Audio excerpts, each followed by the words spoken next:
As Joe Biden prepares for his big boy press conference, the support for the president is crumbling within his own party. We'll give you the latest, very testy reactions from Democrats. They don't like being asked about Joe Biden's chances. Have you noticed that? Oh, speaking of those Democrats, they hate America. I'm not being rhetorical. I'm not being hyperbolic. Look at how they voted yesterday on a basic premise about making sure that only American citizens can vote. We'll show you all of the details on what they had to say about that. And Eric Swalwell, dude, what were you thinking? You want to square off with Ben Shapiro? Oh, it was ugly. It was messy. There was blood and guts everywhere, and we loved it. And we're going to show you that, too. I'm Larry O'Connor. You can call me Larry. Seriously, what was it? Ben Shapiro? Ben Shapiro's been doing this since he was 12. What was he thinking? Eric Swalwell, good God, man. He must have been stoned.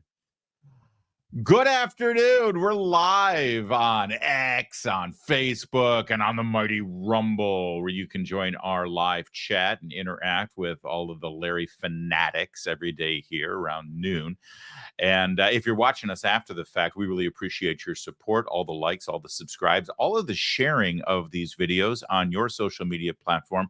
It's fantastic. It means a lot to us, and it's really all we ask. Oh, and I keep neglecting all of the people who are watching on our Town Hall media websites, whether it's townhall.com, my personal home, or all of our affiliate sites that we have such a great brotherhood with, like Hot Air and Red State and PJ Media and Twitchy. You maniacs at Twitchy, we love you, and we love the reaction and comments you're giving on our videos as well. Bearing Arms, you guys are, the best. Thanks for watching all across the Town Hall media platforms. It really means a lot to us. Yesterday in the House of Representatives, Democrats demonstrated to the world, and more importantly to you, the American voter, that they hate this country. They hate the Constitution. They hate the sanctity of the vote. And they have no interest in ensuring that only Americans vote in American elections. I know that seems outrageous. It seems hyperbolic. It seems like I'm just pounding on the desk and trying to say outrageous things. But here's the vote, how the tally came in for the SAVE Act. Have all members voted? Does any member wish to change their vote?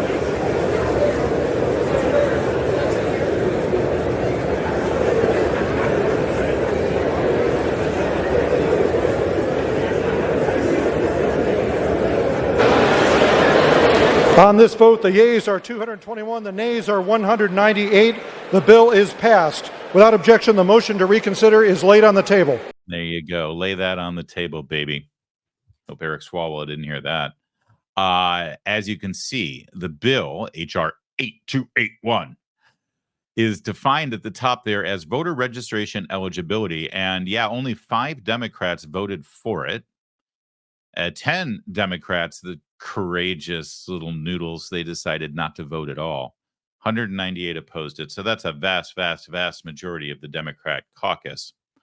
What is the voter registration eligibility, or better known as the SAVE Act? What does it do? It ensures that only U.S. citizens register to vote for American elections. It means that if you're here in this country on a green card or on a tourist visa or a student visa or a temporary work visa, or if you're in this country illegally, like the 10 million who have crossed the border illegally since Joe Biden's been president, it ensures that if you attempt to register to vote, you won't be allowed to unless you show proof of citizenship. Now, I know what you're thinking. Isn't it already illegal to register to vote if you're not a citizen? You'd be correct. Do you know how many people get convicted of such a thing? Basically none. Have you gotten a driver's license recently? Have you seen when you go to get your driver's license, they have you register to vote at the same time? And most DMVs now, or MVAs, if you live in Maryland, or whatever state agency they call it to get your driver's license, they have touch screens. And you click through on the touch screen so you can get your driver's license after you pass your test. And there's one thing that says, do you want to register to vote? And say, sure, I'll register to vote. So you click the thing that says register to vote. And then it has a thing on there that says that you are proclaiming and ensuring that you are a citizen of the United States of America. And it's sort of like a sworn testimony. And you click the box and you sign the thing with your finger, and that's it. That's it. And if you are not a citizen, if you're in this country illegally, and you click that box and you sign it, and you register to vote, even though legally you shouldn't be allowed to, there is no enforcement mechanism for it. And there is no challenge at that moment by the person at the DMV or wherever you are registering to vote that says, oh, it says here that you're a U.S. citizen. Could you please show us proof of that? None. Now, strangely, if you register to vote and you're under the age of 18, they will check that.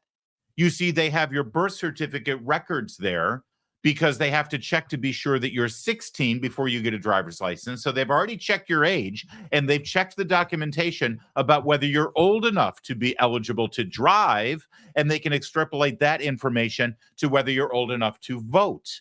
So if you're under the age of 18, you won't get the option to register to vote.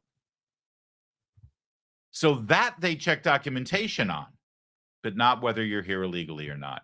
Not whether you're an actual citizen of the United States of America. So this act merely said that there will be an enforcement mechanism and a check to prove that you are, in fact, a U.S. citizen. And Democrats, 198 out of the 213 that are in the House of Representatives all said, oh, no, we can't have that. That's the last thing we want. We're told that it's a right-wing conspiracy theory. The Democrats are in favor of open borders and unmitigated illegal immigration into this country so that they can bring in millions of people from outside this country to vote in our elections. We're told that that's a racist great replacement theory, and how dare you even suggest such a thing.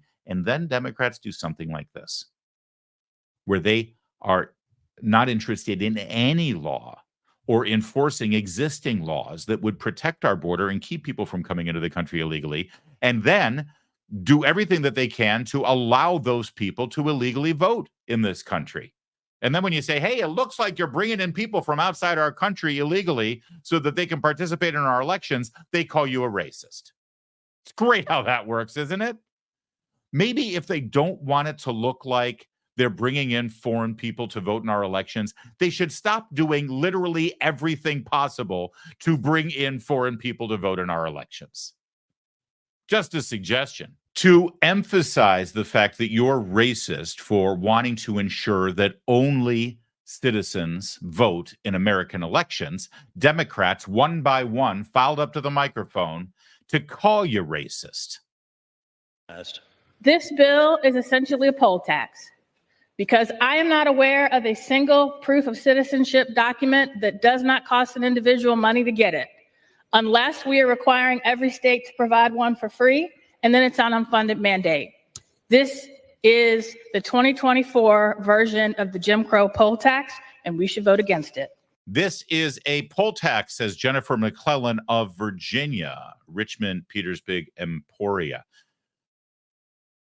A poll tax, which of course conjures images of Democrat-run segregationist, racist states in the South back in the 50s, 40s, 30s, you know, when Democrats were running things and they wanted to put a poll tax up there so black people couldn't vote because Democrats and racism and segregationism. So it's a poll tax to have to prove that you're a U.S. citizen. Do you have proof of citizenship? No, I don't. Why not?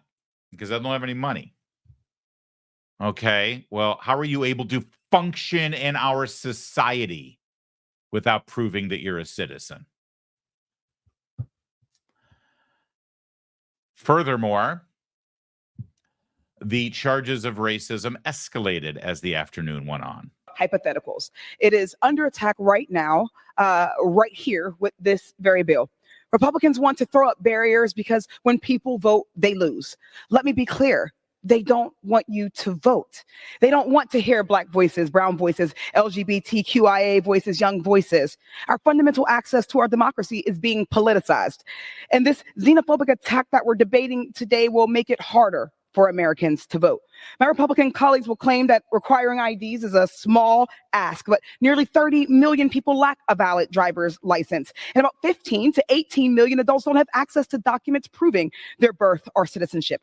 Americans don't need more obstacles. It's already hard enough.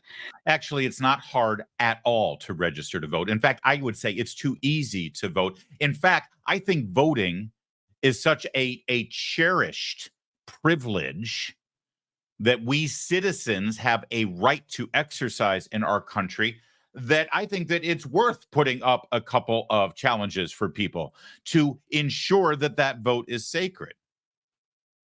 That actually ensures that those of us who are eligible to vote are the only ones who are voting. That's how much we care about the vote. That's how sacred it is. Let's make people jump through a hoop or two to ensure that they should be voting. That demonstrates how much we cherish it. All of Summerlee's numbers there are completely outrageous and lies, but they're grabbed from left-wing activist groups, and so they're never challenged. You can, in fact, lie on the floor of the House of Representatives without any challenge or any repercussions. To call it xenophobic and racist, we don't want Black and brown people voting or LGBTQI people voting. Hey, can you prove that you're a citizen? No, I can't. Why can't you prove that you're a citizen? Because I'm lesbian. The hell does that even mean? This has nothing to do with sexual preference vote. It has nothing to do with identity vote. It has nothing to do with skin color. It's a simple notion. If somebody is here from Sweden with the whitest skin and the bluest eyes and the blondest hair, and they're not a citizen, we don't want them voting. Especially from Sweden. They're probably socialists. Or from Minnesota. Even worse. More charges of racism. Did I say chargism? More charges of racism from your Democrat friends. To investigate claims of voter fraud by non-citizens was disbanded without identifying one single case. If we believe in the power of democracy, we should reject discriminatory rules rooted in fear and division and instead increase protections and expand access. This bill, they call it the SAVE Act. It should be called the Don't Let Americans Act.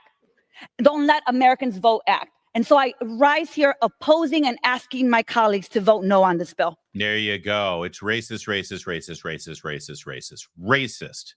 Did we mention it's racist? Oh, have you not heard the message yet that requiring proof of citizenship to vote is racist? Oh, in case you missed it, it's racist. And to advance it. John Lewis didn't give up, and neither will we. Mr. Speaker, House Republicans' so-called SAVE Act is a dangerous anti-democratic bill that has no place on this floor. It is for that reason that at the appropriate time, I will be offering a motion to recommit this bill back to the committee. I urge my colleagues to join me in supporting the motion to recommit. Thank you, and I yield back the balance of my time. Yeah, a couple of things on this real fast, because, you know, it's a poll tax, it's a poll tax, it's discriminatory, it's discriminatory. Can you get away with not paying your taxes in this country? No, you cannot. How do you pay your taxes in this country? You file your tax form, your 1040, right? You have to file a 1040, whether it's a 1040 easy or just a regular 1040, you got to file a 1040, right? Can you do that for free? Nope. Nope. Even if it's just the postage that you pay, you got to pay postage. If you're filing a 1040, generally speaking, you're going to need to make photocopies of records that accompany your taxes, right? Don't you? Absolutely. And usually you have to provide some sort of identification along with your taxes. So for filing your taxes to pay the government, they're just fine putting certain demands on you, but not for the vote. I wonder why. And by the way, you can extrapolate that to literally anything. If you want to go and visit your congressman in Washington, D.C., depending on what building you go to visit them, you have to show ID. Remember the vaccine mandate? Every single one of those Democrats who just called you racist because you want proof of citizenship to protect the vote in this country, every single one of them was just fine making you prove that you got a shot in your arm before you had any basic functioning in this country. And one last thing about this whole idea that it's racist to ask people to get an ID. That what was the thing that Summer Lee said? 30 million people can't get a photo ID in this country. Maybe it's me. I could be wrong. But as a conservative, if there truly are 30 million people who can't get a photo ID, instead of dumbing down our society and dumbing down our culture and dumbing down the rules and regulations that a basic civilization wants to put forward to ensure that their elections are secure, instead of throwing that down the toilet and flushing, how about this? How about instead of upending and ruining any semblance of basic voter protocols to accommodate the lowest common denominator of people who somehow are incapable of getting a photo ID, and saying, well, that's all right. You go ahead and live your life without a photo ID. We'll just change all of our voting laws to accommodate you. How about this? How about we as a society reach a hand down to people who don't have a photo ID and lift them up to join the rest of us? Maybe we say, hey, guys, you having trouble getting a photo ID? Let's get that done. Let's work together to get you a photo ID. Because the fact of the matter is, you should have a photo ID. You should be able to open a bank account. You should be able to get a job. Did you know that right now, the law of the land is that you cannot get a job without showing proof of citizenship? It's called an I-9 form. You cannot be gainfully employed. You cannot collect a paycheck in the United States of America unless you have proof of citizenship, the I-9 form. You have to show a passport, or you should have to show your birth certificate. All of those things that Summer Lee just said are racist to demand. You already have to do it to get a job. And guess what? I want people to be able to get a job. I want them to be able to cash their paycheck. I want them to be able to open a bank account. I want them to be able to travel. I want them to be able to go to the doctor. I want them to be able to get basic health care. All of the things that you need a photo ID for. So if you've got two people standing in front of you, and one of them is saying, you know what, if it's true that there are 30 million people and most of them are people of color who are incapable of getting a photo ID, thus ineligible for the basic functions of our society and civilization, like getting a job, feeding themselves and their families, moving around our nation on any sort of legitimate transportation. They're stuck in their home and unable to drive a car or get on a bus, and they can't open a bank account. You know what? Let's help those people. Let's get those mostly black and brown people their photo ID so that they can actually join the rest of us and thrive.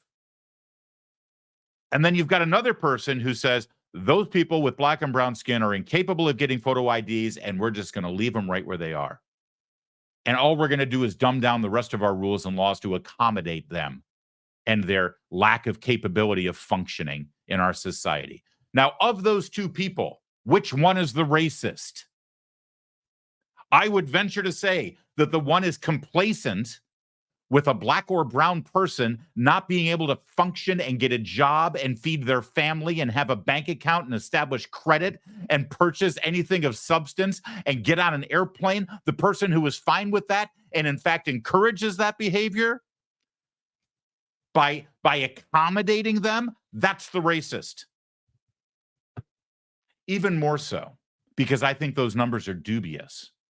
The person who stands in front of you and says that a demand for a proof of citizenship and photo ID before you vote is racist in and of itself because black and brown people, for some incredible reason, are incapable of finding a photo ID or acquiring a photo ID, I think that's kind of racist.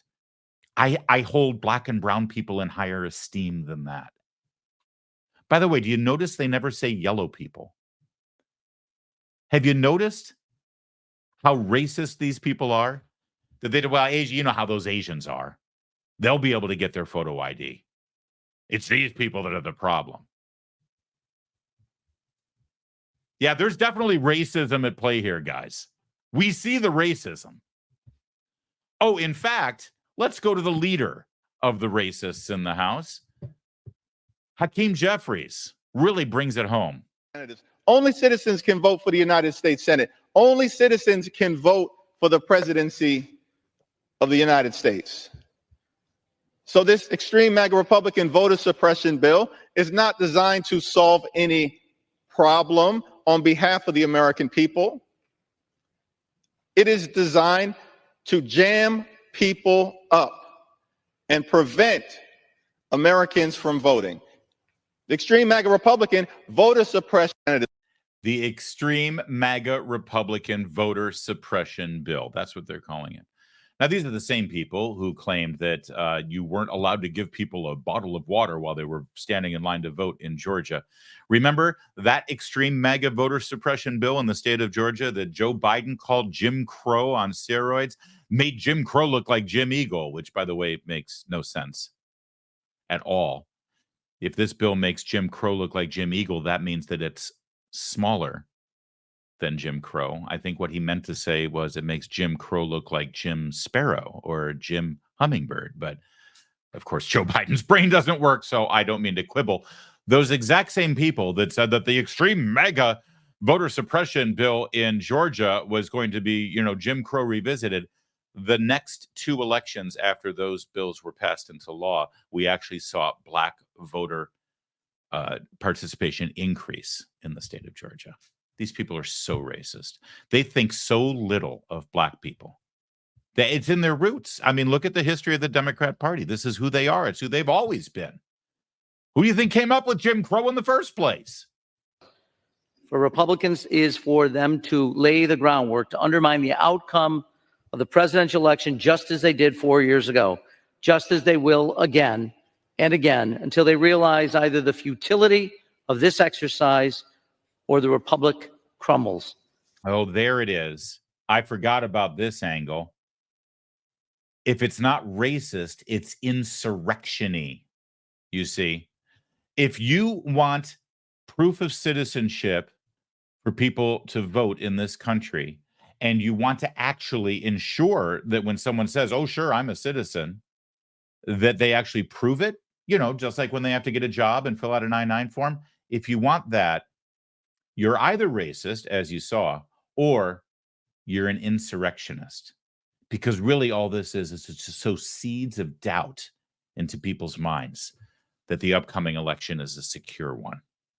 That's what this is really all about. And listen, they have 2 songs to sing, and that's it.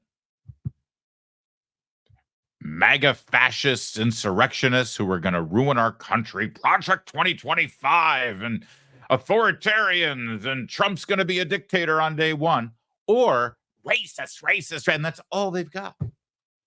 It's truly all they've got.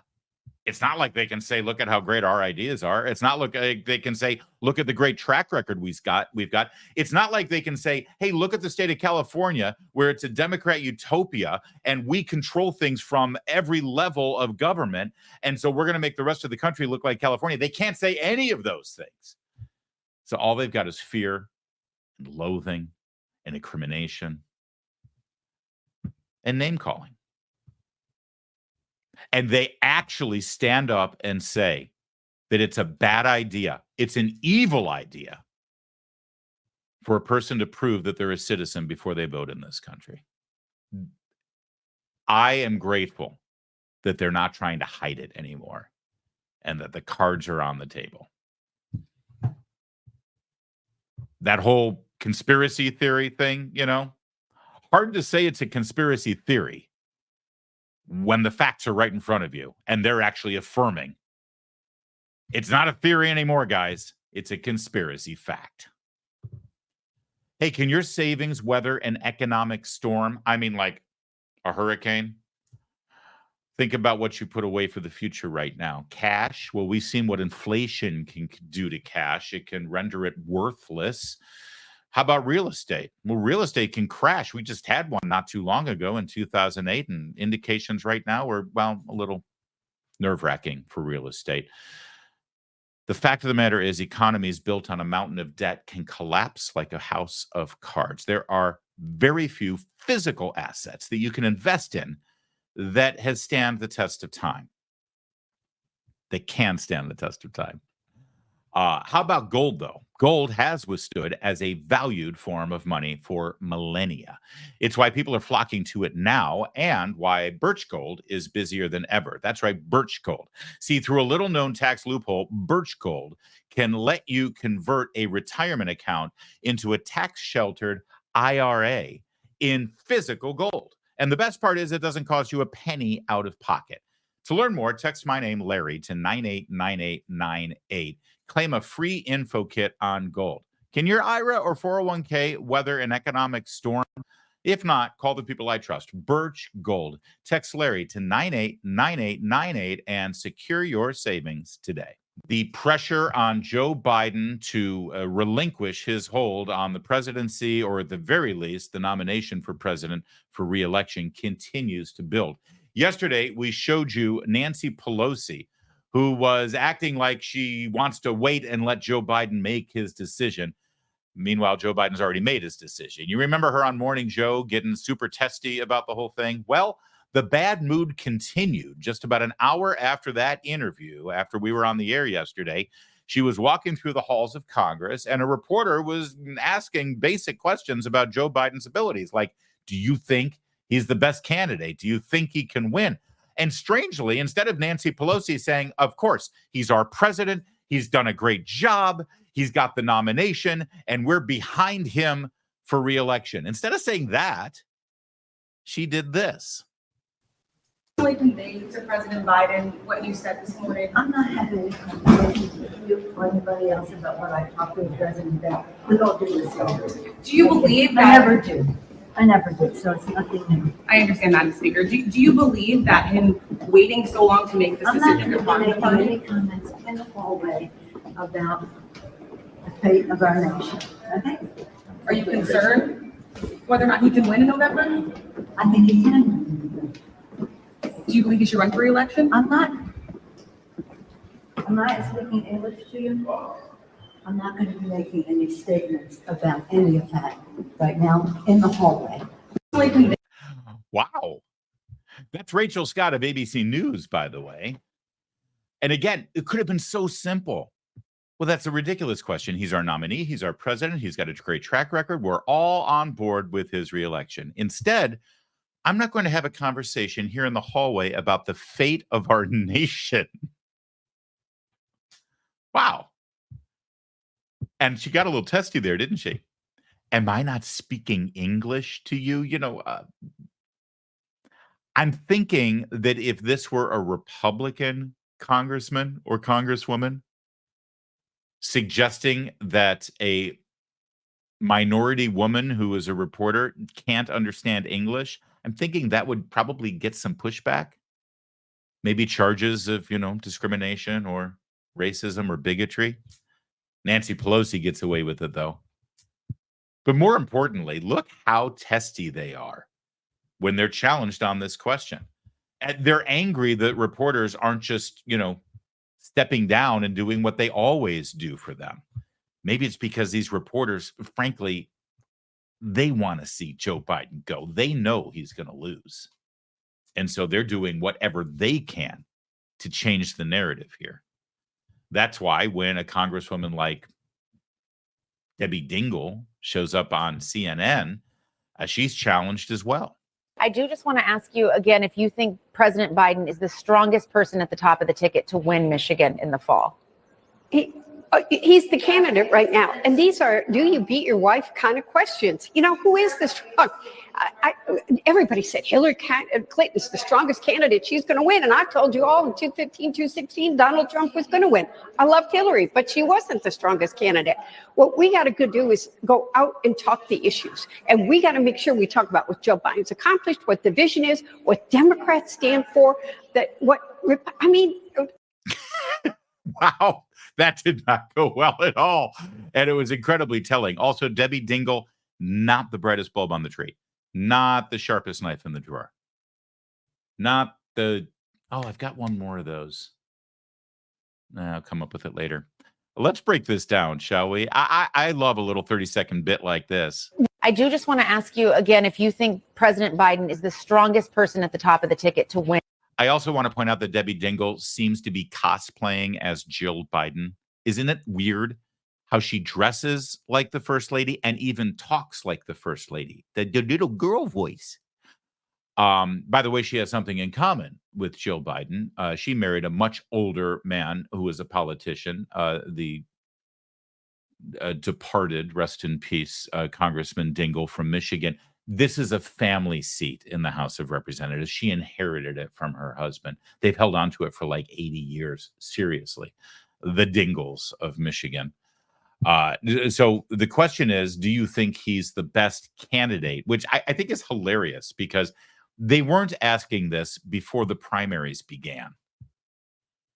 There's this narrative out there that the liberal media were wrong about Joe Biden and his mental capabilities, and conservative media was right. And that's why you should watch conservative media. Listen, I think you should watch conservative media, and it is because we're right about a lot of things, and liberal media is wrong about a lot of things. But in this case, the fact of the matter is, the liberal media was not wrong about Joe Biden's mental capabilities, and conservative media wasn't right about Joe Biden's mental capabilities. I don't know. The liberal media knew full well what Joe Biden's mental capabilities were or weren't. They knew. They saw the same thing we saw. They're not stupid. They're liars. They weren't wrong. They knew. They participated in a cover-up. And it's not just during his presidency. The cover-up began when he started running for president. In fact, if you go back and look at how Joe Biden was reported on in 2019, during the primary process, there were plenty of stories. There were plenty of stories about Hunter Biden, by the way. I believe it was Vanity Fair that did a huge article about Hunter Biden and how Hunter Biden could harm his father's chances of winning the election. This was during the primary, when Joe Biden was a viable target because, they wanted Elizabeth Warren, or they wanted Bernie Sanders, or they wanted Pete Buttigieg, which still makes me laugh that anyone thinks that he could be president. It wasn't until he became the nominee that suddenly they all had to think, well, he's the greatest person ever, most qualified man in the history of mankind. Hunter Biden, oh, that's a conspiracy theory. That's Russian disinformation. And of course, Joe Biden, he just has a stutter. See, they're not stupid. They're not. And they weren't wrong. No, it's much worse than that. They know full well. They're liars. But now they're deciding to start asking questions again, probably for the same reason that they stopped asking questions in 2020, because the most important thing was to beat Donald Trump. And now they see that if Joe Biden is the candidate, Donald Trump wins, probably pretty handily, and they can't have that. And so now the election interference begins. Now the election interference, trying to remove Joe Biden against the will of the Democratic Party, the voters in the primaries, it begins in earnest. So the question is he the best candidate? Debbie Dingell. In Michigan in the fall. He's the candidate right now. And He's the candidate right now. What does that mean? And he'll be our candidate in November. No, he's the candidate right now. Don't worry, we've got a plan. Do you beat your wife kind of questions? Who is? She's stupid. It's not do you beat your wife kind of questions. The colloquialism that she is searching for is do you still beat your wife kind of questions. This is a thing that, by the way, we probably shouldn't even use anymore because it's just gross to conjure the image of somebody beating their wife, especially for a woman to say it. It's just unseemly and makes me uncomfortable. But just to educate you and educate her about how moronic that sounds, the idea of a do you still beat your wife kind of question is a lose-lose. Because if you no matter how you answer it, you're admitting to the fact that you have beaten your wife.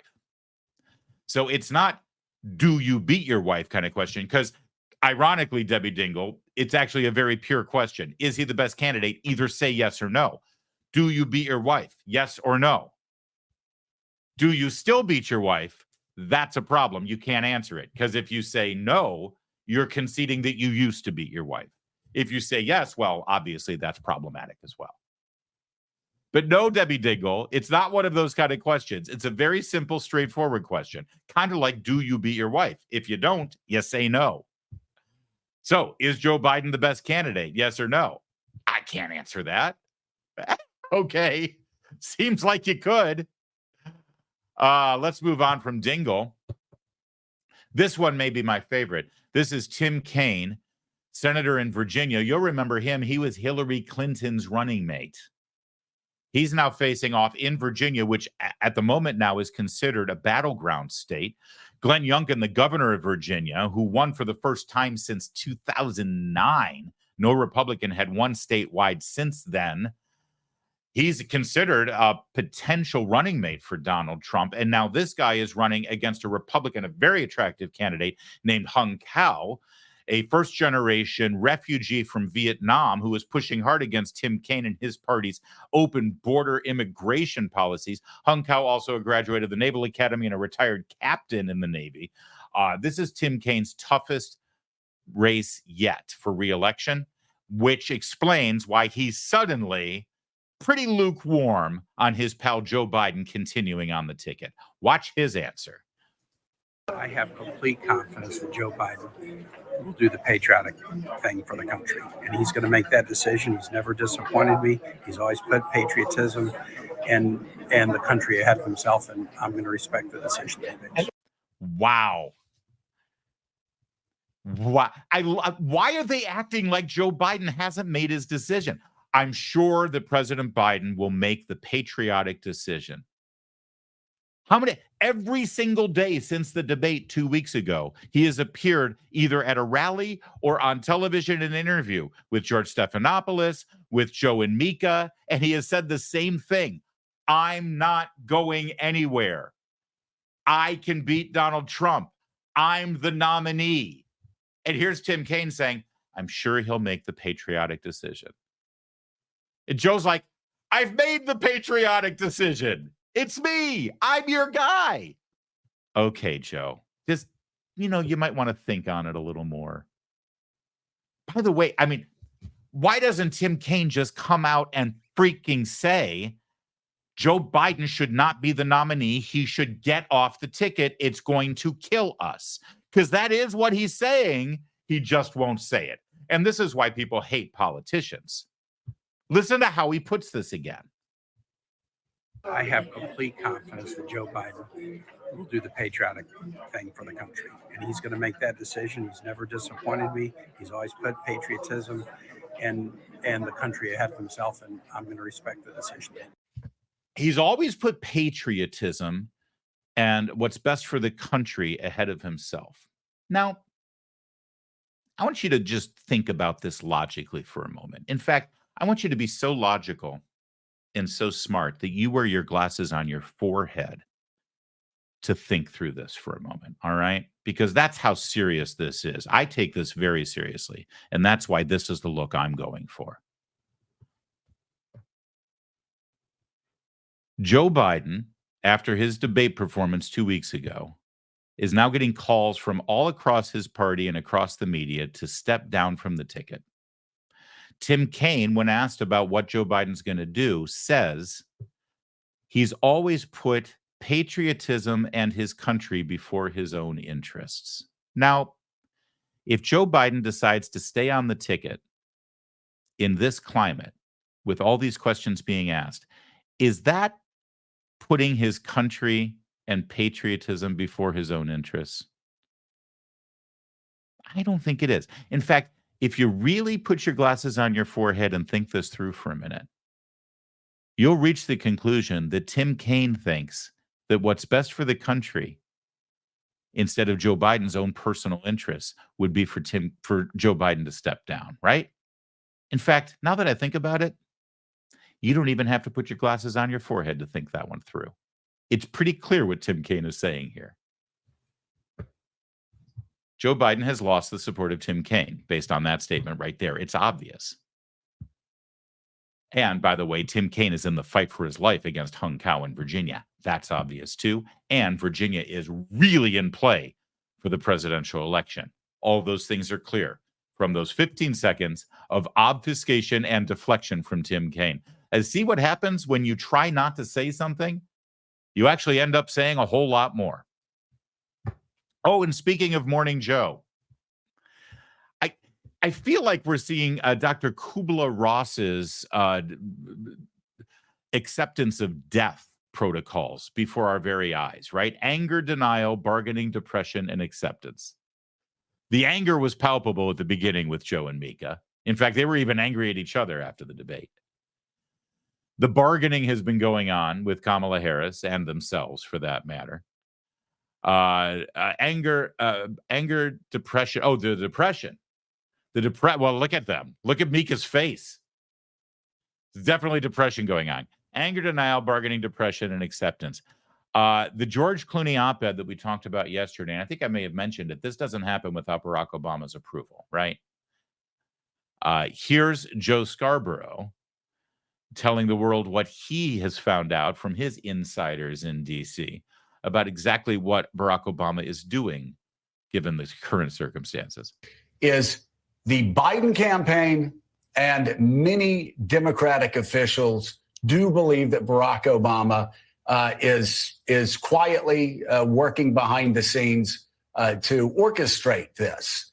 And if Joe Biden believes that, that's not going to get him out of the race any faster. Anytime David Axelrod attacks him, David Axelrod ensures that Joe Biden will dig himself in another day. I mean, that's anytime the pod bros say something nasty about Joe Biden, which they have repeatedly said nasty things about Joe Biden before the debate, after the debate. Every time they do that, he digs in a little bit further. The pathway to Joe Biden graciously stepping aside does not go through the Obamas or the Clintons. It just doesn't. Again, as I said, because some people don't understand, I'm not talking about what ought to be. I'm talking about what is. By the way, that little line there, because some people don't seem to understand, he's talking about his wife. He's talking about his wife. He's saying, listen, this is what it is. I'm not saying this is how it ought to be, because remember, they've been fighting about this whole thing. Look at it. Look at her face. Look at her face. It's just so uncomfortable to see a husband throwing shade at his own wife on camera. I got to blow it. You got to look at her face. Let's blow it up. Look at her. Oh, man. Who wants to deal with that after the show? Oh, Lord, Joe. I'm saying a prayer for you. Not really. Yeah, this is about Obama. And by the way, I love the fact that Scarborough here is sort of revealing what everyone in D.C. knows, which is Team Biden, Team Obama, Team Clinton. They all hate each other. I got to say, I admire the fact that they put on a happy face and try to work together and actually pretend like they like each other for the good of their party and their good of staying in power. See, this is a big difference between Democrats and Republicans. Democrats are so hungry for power, and they love power so much, and they are so loath to relinquish power that they're willing to swallow their pride and pretend like they all like each other. Nancy Pelosi hates AOC. Absolutely hates her. But she did what she had to do to stay in power, you see. Contrast that with the Republicans. You know, from Kevin McCarthy to Matt Gaetz to MTG to, I mean, if they hate each other, you know it. They let you know, even if it means they lose, because they're a little bit more genuine, I guess. But yeah, they do. And but the idea that Obama is behind all of this is so obvious. It's so obvious that he is working. And I think it was the way I'm going to go back. You really want to, put on your tinfoil hat with me for a moment. That video of Obama leading Joe off the stage at the fundraiser. Obama did not have to do that the way he did that so publicly and so obviously. He did not have to grab him by the hand in such an emasculating way, in an infantile way. He didn't have to put his hand on his shoulder as he led him off the stage, like he was basically saying, All right, Joe, your time has come. It's over now. Let's move on, shall we? That didn't have to happen. Also, one wonders how many people in Biden's inner circle of political advisors who suggested, yeah, that early debate's a great idea, is actually in the back chain to Obama. Anita Dunn is one of the chief advisors in this White House, and Anita Dunn was one of the chief communications advisors in the Obama White House. And you'll remember the leaks immediately after that debate from Hunter and First Lady Jill. They were blaming the staff. They were blaming people like Anita Dunn. One other thing about Barack Obama. You know where he lives, right? I know he's got a house at Martha's Vineyard, and he's got a house in Chicago, and he's got a house in Hawaii, and, you know, what a man of the people, right, with all of those houses. But you know where he lives? He lives in Washington, D.C. He lives in a very, very ritzy neighborhood, the Kalorama neighborhood, right down the street from the mosque, by the way, which is fascinating. And up the street from Embassy Row, and about 3.5 miles from the White House. It's very rare. In fact, I think it was it Woodrow Wilson was the last former president to actually live in Washington, D.C. post-presidency. I mean, it's been almost 100 years since a president post-presidency has decided to stay in Washington, D.C. And when they bought their home in Kalorama, it was challenged. It's like, what are you doing? Why are you staying in Washington? Former presidents always leave town. There's a reason why former presidents always leave town, because to have a former president sort of lurking and there is detrimental to the functioning of the new president, number one. And number two, if you're really a good president, you kind of hate Washington. The sooner you can get out of there, the better. Now, Barack Obama said at the time that he was staying here because his daughter was finishing high school and they didn't want to pull her out of high school. So they're going to stay here until she graduates. Yeah, that was 8 years ago. She's gone. She's been gone. They still live in Washington, D.C. And those former Obama staffers who work at the White House or the State Department or the Pentagon, they're constantly at Obama's house. Obama's all over this process right now. And one of the additional backroom negotiations that is going on has to do with Kamala Harris and how much influence she will allow the Obama people to have in her administration. It was a no-brainer for Biden. I mean, literally no-brainer, because, you know, he has no functioning brain. But Kamala is a different story. And I assure you right now, Obama is trading his influence and his ability to push Biden aside, and Obama can do that, by the way. He's trading that with Kamala in exchange for his continued participation and influence in the federal government. All right, you can take the tinfoil hat off now. Scott Jennings over on CNN continues to hit for the cycle. He addressed this issue about Joe Biden and whether he stays or goes. His issue is not a one-off cognitive test. His issue is that he's super old.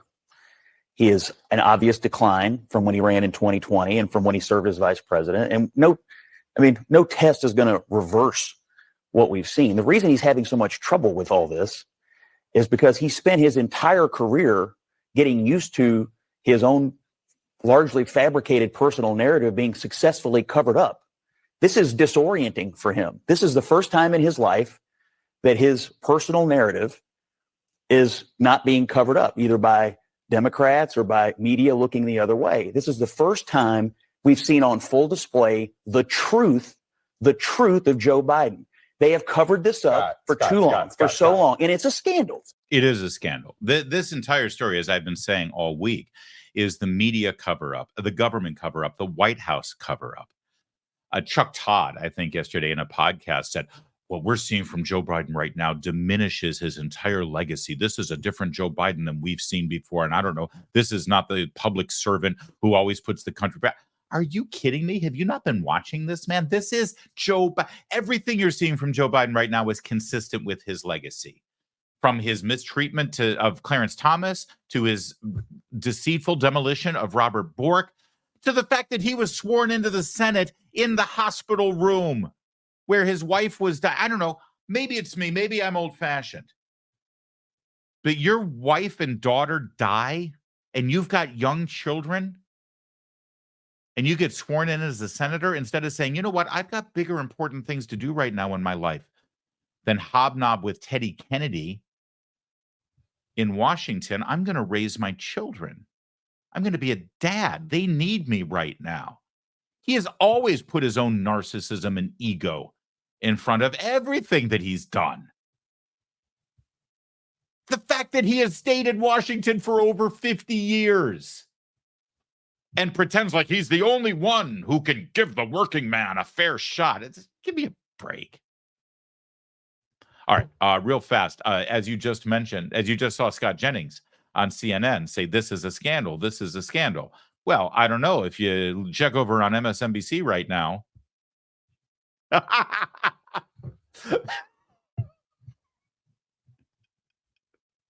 I don't know. Maybe it's me. But if you're trying to convey to your audience that what's going on isn't a scandal, maybe having a giant banner with capital letters screaming, this is not a scandal, might undermine that message.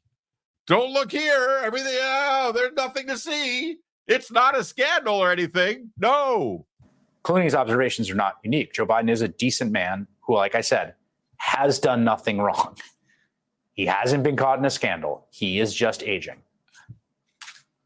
And that reality makes him, I think, increasingly likely to lose re-election to a Republican candidate who, again, is just a few years younger, we're going to be in the same boat a few years from now. We elect him. No, we aren't.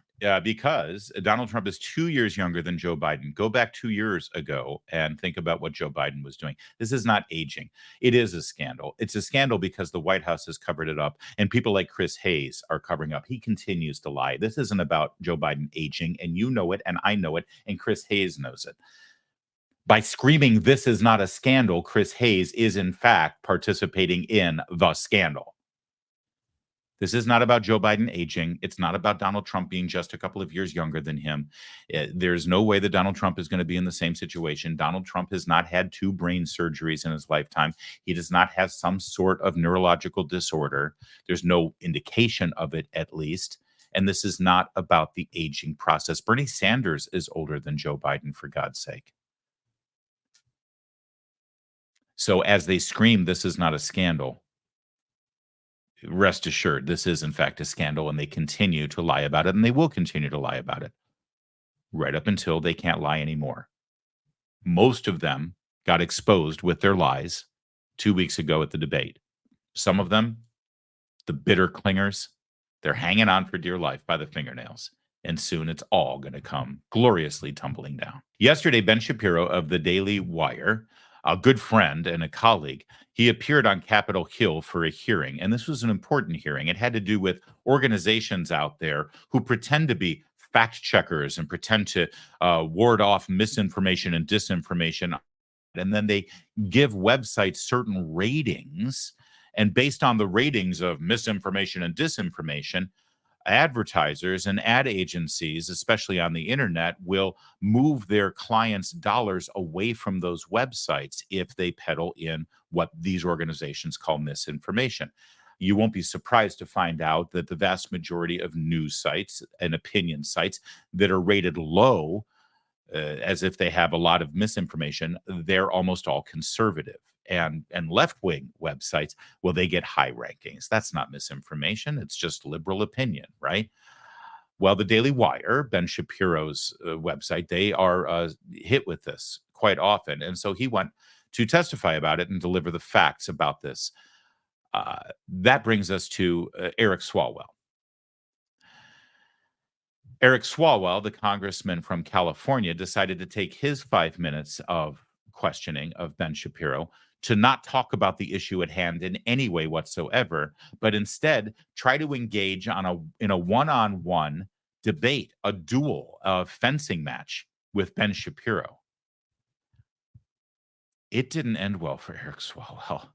Not at all.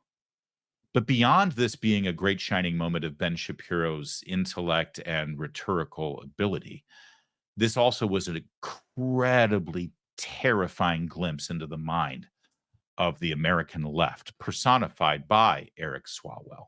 Because make no mistake, over on MSNBC and at similar streaming news shows like this, but on the left, they are celebrating Eric Swalwell. They think he did great. They think he's amazing, which should terrify you if you actually look at what he said. And we're going to break it down right now. Probably want less bureaucracy, right? I do. I want less bureaucracy. You want more efficiency. I do. I want more efficiency. You want taxpayer money spent wisely. I do. Congrats on becoming a Republican. Yeah. My parents would be proud. That was actually a very funny moment, and Ben laughing along with Eric Swalwell, I think, was great. And this had to do with Swalwell's framing of this Project 2025 that they're desperately trying to make into some sort of fascist thing because, of course, they can't talk about their candidate. So he saw that wasn't going anywhere. So now watch where he goes. Mass deportations, it calls for that. Do you support that part? I support the deportation of any illegal immigrant who's in the United States who is not of benefit to the generalized American public. So if they're picking agriculture that puts food on the tables of everyday Americans, they've never committed a crime inside the United States, they didn't come across with documents, should they be deported? Do you notice how the Democrats always go to picking fruit and picking vegetables? They cannot help themselves from being racist. Somebody's in this country illegally. Clearly, they're picking fruit. They're picking vegetables. They're making beds in hotel rooms. They're busboys at hotels. It's like the stereotypes are so strong with this. And by the way, 10 million illegal immigrants crossed the border in just the last 3 years. How many strawberry bushes do we have in this country? But it's always goes back to agriculture. But did you hear what he said there at the end there about whether they've committed a crime? Listen again. First of all, they have committed a crime in this country because they entered into this country illegally. They remain in this country illegally. And now they are working in this country without the benefit of being a citizen or in this country illegally. So those are all crimes, Eric. But listen to what he said. Agriculture that puts food on the tables of everyday Americans, they've never committed a crime inside the United States. They've never committed a crime inside the United States. Oh, they're mass murderers in Honduras. They're gang members and drug dealers in Guatemala. In Venezuela, they were part of the mafia. But there's no proof. They haven't committed a crime here. Hey, I got an idea, Eric. If they are trying to get into our country and it turns out they're criminals from the country they're coming from, maybe we shouldn't let them in. But no, Eric Swalwell, representing the liberal left and the Democrats in this country, have decided that the only thing that is an issue here is if they've committed a crime here, which by what, again, I want to reiterate, they have committed a crime here. All right. But also he's being disingenuous because liberals, the left in this country, if you've committed a crime in this country and you're in the country illegally, they still want you to be able to stay here. That's what their policies have been in California, in his state. All right. Come across with documents, should they be deported? If they have not paid taxes and if their draw on the taxpayer benefits are larger than the contribution they're making to the economy, or if they're involved in criminal activity, they should be deported. How do we measure that? The same way that the IRS measures my income every year. It seems like if the IRS can track down every aspect of every receipt that I've ever submitted, and So they can do so for hundreds of millions of other Americans, they can do that for illegal immigrants as well, except for the fact that no one knows how many are in the country thanks to this administration. So you would be cool with creating a system where they could pay those taxes if they wanted to, and then stay and work and put food on our table. All right. So now I just want to point out that was a win for Ben Shapiro without a lot of people noticing it. Eric Swalwell thinks that he's pivoting and saying, oh, so you'd be fine with having a system where illegal immigrants could pay taxes.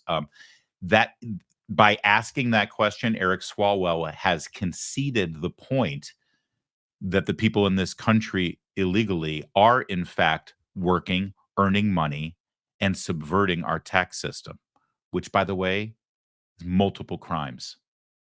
Working in the country illegally is a crime. Making the money for that work is a crime. Not reporting that money to the IRS is a crime. So Eric Swalwell, by cleverly saying, oh, you'd be okay by creating a system where they would pay taxes, is conceding the fact that the system isn't there right now. And therefore, those illegal immigrants continue to break the laws. And he doesn't care. He doesn't care at all. Of course they don't. But it gets worse. It gets worse. It depends on how long it would take for them to pay the taxes, and they would also have to go presumably to the back of the line, although I'm not sure why I'm testifying about immigration policy at this point. How about banning the abortion pill? That's part of Project 2025. Do you support that part? I think that that's a state-by-state issue on a personal level. I'm just asking you. Sure, I'm a fully pro-life person, which means that I'm not in favor of the distribution of the abortion pill. Banning same-sex marriage. What about that part? I am in favor of traditional marriage between a man and a woman, and I'm perfectly fine with anyone having any sort of voluntary sexual arrangement they seek. That's a different thing from whether the government should attach benefits to that personal relationship. But you think it's a sin to have same-sex marriage? I mean, I'm confused. Are you asking me as a religious Jew what I think about biblically? I'm just asking, is it a sin to be gay? Is it a sin to be gay? I mean, how long do we have here? 2 minutes? I mean, if the basic idea is that sexual orientation is up for government regulation, I'm not in favor of the government regulating the private consenting sexual activity of adults. That is a different thing, once again, from whether the government ought to engage in actual benefits for particular sexual arrangements that adults make. But again, just you to me, is it a sin or not? From a religious Jewish perspective, orientation is not a sin, but activity is. That's also the same perspective of most major religions, so far as I'm aware. Okay. And how about... I'm going to pause there for a second. I don't know about you, but this is terrifying. An elected official in this country, in the United States of America, sitting in his seat of power, one of 435 members of the House of Representatives, asking an American citizen to testify under oath about what behaviors he believes are sinful or not. Which, by the way, what Ben just articulated is what every major Judeo-Christian and Muslim religion espouses and maintains. Yes, even you Episcopalians. Why is this relevant? But is anyone else outraged by the idea that Eric Swalwell, a member of the House of Representatives, a member of Congress, would compel a U.S. citizen to testify under oath about whether they believe any behavior is sinful or not? That's disgusting. By the way, these are the people who say that we are looking to create some sort of totalitarian Handmaid's Tale religious test in this country. These are the people who will call us authoritarian and totalitarian. These are the people who hold up the phony separation of church and state anytime we want to swear an oath to God on a Bible or have under God in the Pledge of Allegiance. They're the ones who will start screaming separation of church and state. And here he is literally putting a religious test into this committee hearing, a hearing about censorship and internet policy. Who in the does this man think he is to ask any American citizen about their religious beliefs and whether they think something is sinful or not? That's despicable, and it's terrifying. You should be terrified by this. This is how they like to use their power. This is how they want to use their power. This is how they do use their power whenever they have the opportunity, because they want to criminalize your beliefs. They want to isolate you for what you believe and make it unacceptable in our nation or on the public square. In fact, he doubles down in a moment. Cutting Social Security. Do you support that part of 2025?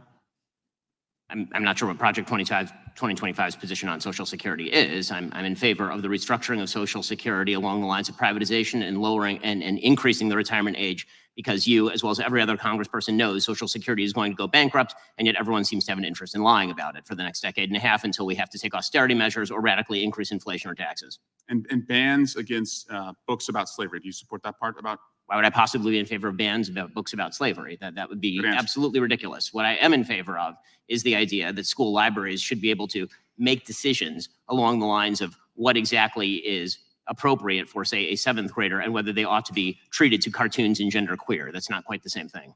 And just So the whole book banning angle didn't work well for Eric Swalwell there. That's why he moves on from it. But good for Ben. This isn't about banning books. This is about school libraries under the instruction and guidance of parents and taxpayers, along with their elected representatives on the school board, to determine which books are and are not appropriate for young children.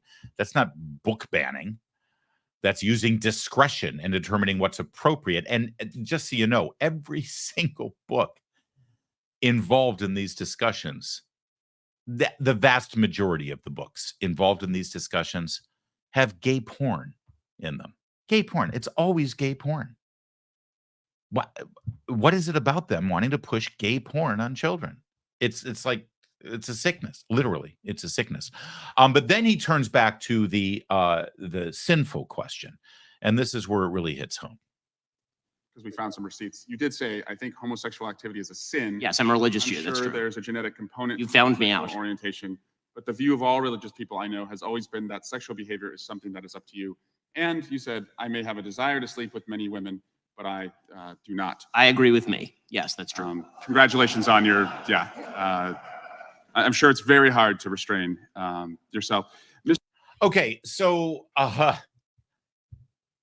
I just want to reiterate here that we've got a congressman who is challenging, as if Ben Shapiro has done something wrong, challenging a person for his religious beliefs and determining through his faith and his understanding of his faith that certain behaviors are sinful or not.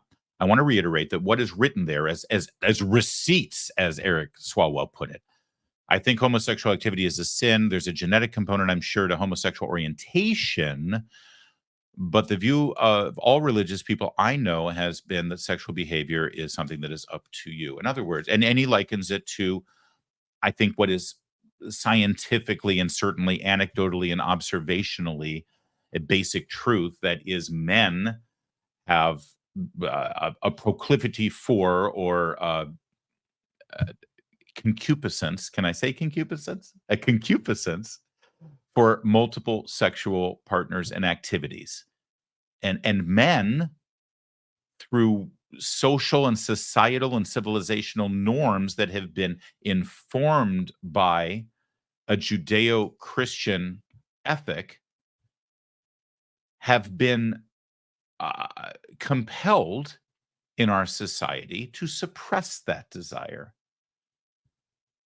And it stems from the revealed law of God that says you shall not fornicate, you shall not commit adultery.